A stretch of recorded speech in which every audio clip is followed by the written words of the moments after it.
Hello guys, welcome back another video. Today in this video we will talk how to cancel Asuno Gummies subscription. So by mistake, if you have taken any subscription on their account, on their website, so how you can cancel? I know when you place your order and by mistake if you want to save your money, you by mistake choose their subscribe and save option. Now they are charging on your account and you are going to face lots of issues related to cancellation and all. So how you can cancel? So basically cancellation is very hard on this platform, so there is only one method by which you can cancel your subscription. So first of all, what you have to do, you need to visit on their official website like asuno.com, and you need to visit on their contact us page.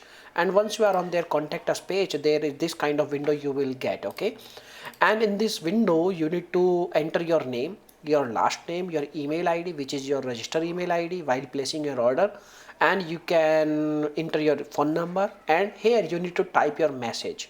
And what is the message? The message, in the message you need to compose this kind of email like dear company name, and I hope this email finds you. You need to provide the reason regarding what kind of email is this, and the email is like requesting to cancel of your current subscription, and you need to provide your subscription details, your account name, your subscription starting date, end date, and the information more as you can provide.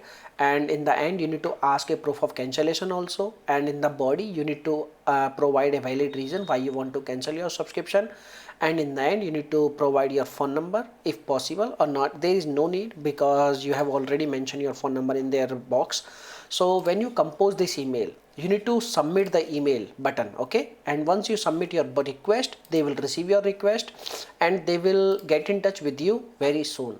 And make sure try to cancel your subscription at least 7 days before your next billing date or prior to your next billing date. Okay, and if you don't get any reply from their side, it means your subscription is still active, and you need to keep in touch with the customer support team and you need to ask a proof of cancellation. And until you don't get any proof of cancellation, you should very, you can say like, you should keep in touch with the customer support team. It's a really, you can say like, very worry thing about you and your account balance. Okay, so this is the thing. Now if you have any other questions, you can make a comment. I will reply you very soon, and thanks for watching this video. Bye bye, take care, see you soon in the next video.